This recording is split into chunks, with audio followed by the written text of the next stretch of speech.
গেল কয়েকদিন ধরে ভারত ও পাকিস্তানের মধ্যে রাত বেরাতে গোলাগুলি ও টান টান উত্তেজনা চলছিল। এরই মধ্যে উত্তেজনা এবার পাল্টাপাল্টি হামলায় রূপ নিল। 6 মে মধ্যরাতে পাকিস্তানের 6টি জায়গায় হামলা চালায় ভারতীয় সামরিক বাহিনী। এ অভিযানের নাম দেয় অপারেশন সিঁদুর। বিবাহিত হিন্দু নারীরা সিঁথিতে সিঁদুর ব্যবহার করেন, এটা তাদের বৈবাহিক জীবনের প্রতীক। তাই প্রশ্ন দেখা দিয়েছে, প্রাণঘাতী একটি সামরিক অভিযানের নাম সিঁদুর শব্দ ব্যবহার করা হলো কেন?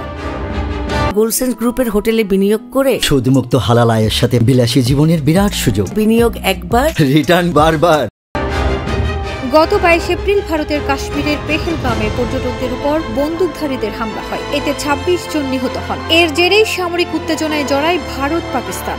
ভারত দাবি করে এ হামলার পেছনে পাকিস্তান থেকে কলকাঠি নাড়া হয়েছে। পেহেলগামের হামলায় নিহত ব্যক্তিদের বেশিরভাগ হিন্দু ধর্মাবলম্বী। সেখানে নিহত ব্যক্তিদের বিধবা স্ত্রীদের কথা মাথায় রেখে গতরাতের এ অভিযানের নাম রাখা হয়েছে অপারেশন সিঁদুর। যদিও ভারতে হামলার সত্যতা এখনও নিশ্চিত করেনি, তবে ভারত নিয়ন্ত্রিত কাশ্মীরের স্থানীয় প্রশাসনের 4টি সূত্র বার্তা সংস্থা রয়টার্সকে জানায়, ভারতের 3টি যুদ্ধ বিমানের ধ্বংসাবশেষ সেখানকার বিভিন্ন জায়গায় পড়েছে। 3 পাইলটকে স্থানীয় হাসপাতালে চিকিৎসা দেওয়া হচ্ছে।